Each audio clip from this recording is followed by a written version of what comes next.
오늘 묵상할 본문은 창세기 8장 1절에서 22절까지입니다. 8장은 죽음의 바다 위에서 희망이 싹트고 새로운 인류의 역사가 다시 시작되는 재창조의 감격을 담고 있다. 하나님은 땅 위에 바람이 일게 하여 물이 빠지게 하셨다. 하늘의 수문도 땅의 수문도 모두 닫으시니 점차 물이 줄어들기 시작했다. 2월 17일에 홍수가 시작되었고 40일 밤낮으로 비가 내렸다.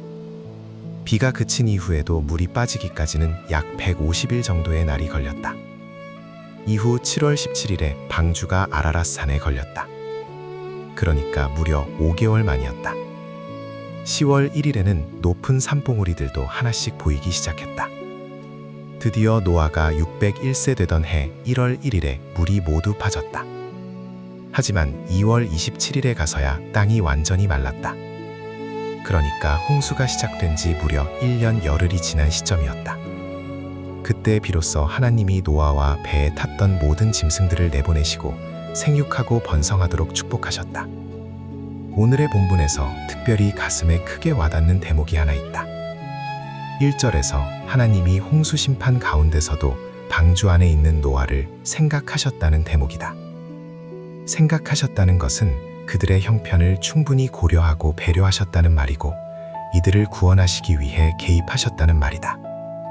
특별히 눈여겨보셨다는 말이고 형편을 세심히 살피셨다는 말이다. 항상 합력하여 선이 되도록 인도하신다는 말이며 늘 든든히 보살피시고 지키신다는 말이기도 하다. 사실 노아는 내일을 알지 못했을 것이다. 방주 안에 있는 그로서는 앞으로 어떠한 미래가 펼쳐질지 전혀 예측도 하지 못했을 것이다. 이러한 게 인생이다. 그러기에 생각하셨다는 이 말씀이 예사롭게 느껴지지 않는다. 물은 여전히 온 땅을 덮고 있고 미래는 암담해 보였지만 하나님이 노아를 생각하셨기에 이미 새로운 미래는 시작되고 있었으니 말이다. 과연 회복의 출발점은 인간의 감정도, 결단도, 인내도 아니라 하나님의 기억하심이다. 나 역시 그러하다. 폭풍이 이는 대에 떠있는 이력편주 같은 삶을 살아가고 있다. 조그마한 파도 하나에도 위태로이 흔들리는 인생을 살아가고 있다.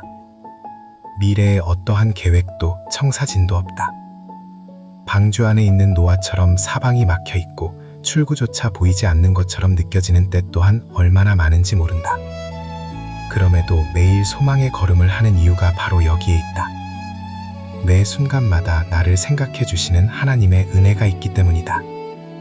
하나님이 나를 생각하여 주시기에 내 인생의 미래를 주님께 맡길 수 있는 것이다.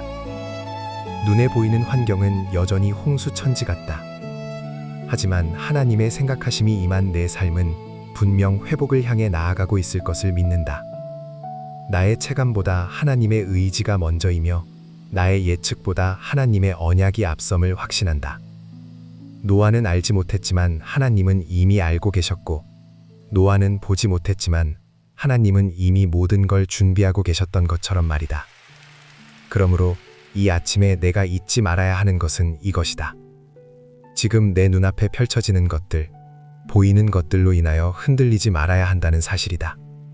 하나님이 여전히 나를 생각하고 계시니 말이다. 성경은 분명히 증언한다.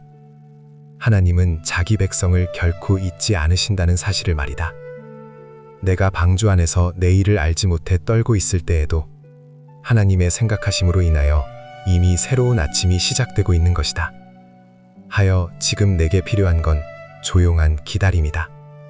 이것이 하나님의 생각하심을 믿는 자의 바른 태도라 생각된다. 비가 그쳤지만 함부로 방주 밖으로 나오지 않았던 노아처럼 말이다. 물이 줄어들고 땅이 보이기 시작했지만 노아는 조급하게 행동하지 않았다. 까마귀를 내보내고 비둘기를 내보내는 것은 단순한 관찰이 아니었다. 하나님의 때를 기다리는 신중함이었다. 누구나 종종 홍수 같은 시간들이 속히 지나가고 하루라도 빨리 방주에서 나가기를 바란다. 하지만 하나님은 그러한 시간들을 통하여 나의 순종을 다듬으신다. 회복은 언제나 하나님의 때와 방식으로 이루어진다. 그러기에 눈에 보이는 환경이 변했다고 해서 곧바로 움직일 수 있는 게 아니다. 노아처럼 방주에서 나오라는 말씀을 주실 때까지 기다려야 한다. 조급함은 하나님의 뜻을 그르치는 잘못된 태도임을 나는 한순간도 잊지 말아야 할 것이다. 또 하나, 지금 내게 무엇보다 우선되고 필요한 것이 있다. 그것은 바로 예배이다. 노아가 방주에서 나왔을 때 현실적인 문제들이 산적해 있었을 것이다. 홍수가 휩쓸고 간 땅은 그야말로 폐허 그 상태였을 것이다. 그런 상황에서 당장 무엇을 어떻게 해야 할지 막막했을 것이다. 그러한 현실적 문제, 당면한 문제들이 산적한 상황에서 노아가 가장 우선적으로 한 것이 있었다. 바로 제사였다. 이는 단순한 감사의 표시가 아니다. 구원받은 존재가 가장 먼저 회복해야 하는 것이 하나님과의 관계임을 보여주는 행위이다. 하나님의 생각하심을 믿는 자는 무엇보다도 우선적으로 하나님과의 관계를 살펴야 한다. 이것이 바른 태도이다. 먹고 사는 문제가 아무리 시급하다 해도 하나님과의 관계를 최우선적으로 고려하는 것, 이게 신앙이다.